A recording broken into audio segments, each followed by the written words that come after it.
Chaque fois qu'on utilise une application ou qu'on visite un site web, on interagit sans le savoir avec une sorte de symphonie technique, complètement invisible.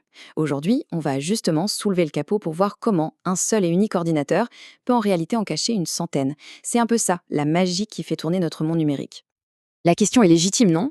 Comment une seule machine physique peut gérer une charge de travail aussi colossale? Eh bien la réponse, c'est une histoire d'ingéniosité, une évolution technologique qui a complètement redéfini ce qu'un ordinateur était capable de faire. Alors, pour comprendre comment ça marche, il faut revenir à la base, au point de départ de tout, le serveur physique. Avant, la norme, c'était un peu le gaspillage. Imaginez une machine de course surpuissante, utilisée uniquement pour faire de petits trajets en ville. C'était ça, un serveur ultra puissant dédié à une seule et unique tâche.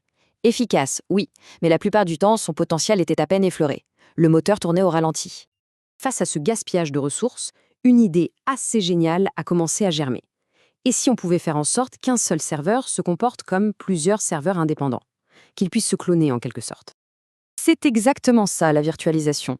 Pour faire simple, imaginez que le serveur physique est un immense immeuble vide.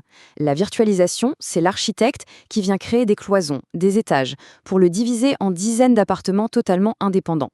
Chaque appartement, c'est ce qu'on appelle une machine virtuelle, ou VM.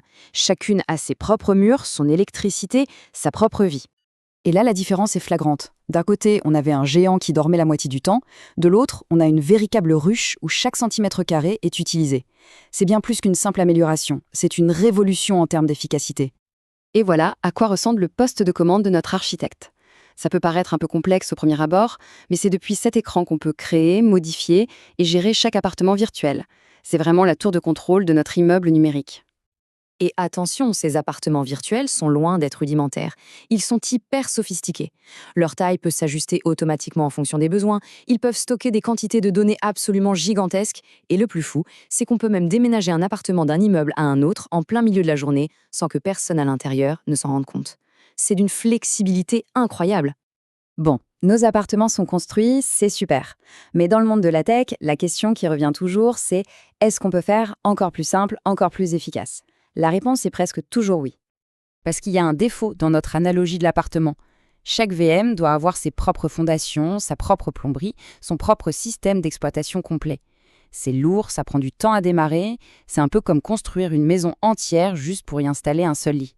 On doit pouvoir faire plus léger, non? Et la solution, ce sont les conteneurs. Pour continuer notre analogie, si les machines virtuelles sont des appartements, les conteneurs, eux, sont des chambres meublées. Chaque chambre est parfaitement isolée des autres, mais elle partage toutes les fondations et la plomberie de l'immeuble. C'est-à-dire qu'elles partagent le même système d'exploitation de base. Et ça change absolument tout.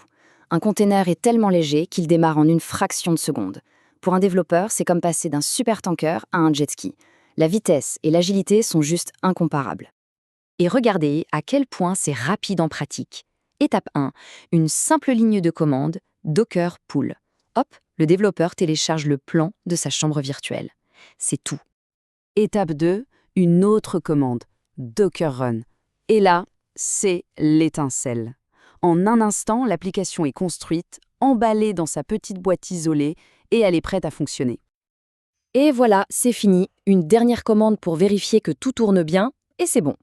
Ce qui prenait des heures, voire des jours avant, se fait maintenant littéralement en quelques secondes. C'est assez bluffant. D'accord, c'est impressionnant techniquement, mais concrètement, qu'est-ce que ça change pour nous dans notre vie de tous les jours? Eh bien, ça change presque tout. Les mises à jour qu'on reçoit sur nos applications, elles arrivent beaucoup plus vite grâce à ça. Les services de streaming qui fonctionnent sans jamais couper, c'est grâce à ça. La fiabilité générale du web, améliorée grâce à ça. Et comme tout est plus efficace, ça coûte moins cher en matériel pour les entreprises, ce qui rend la technologie plus accessible pour tout le monde. Au final, on est passé d'une simple boîte de métal à un univers entier en expansion, contenu à l'intérieur. Cette capacité à diviser et à compartimenter la puissance, c'est vraiment la pierre angulaire de notre monde numérique moderne. Alors la question qu'on peut se poser, c'est, maintenant qu'on a maîtrisé ce monde à l'intérieur de la machine, quelle est la prochaine grande frontière à explorer? L'avenir, lui, reste à inventer.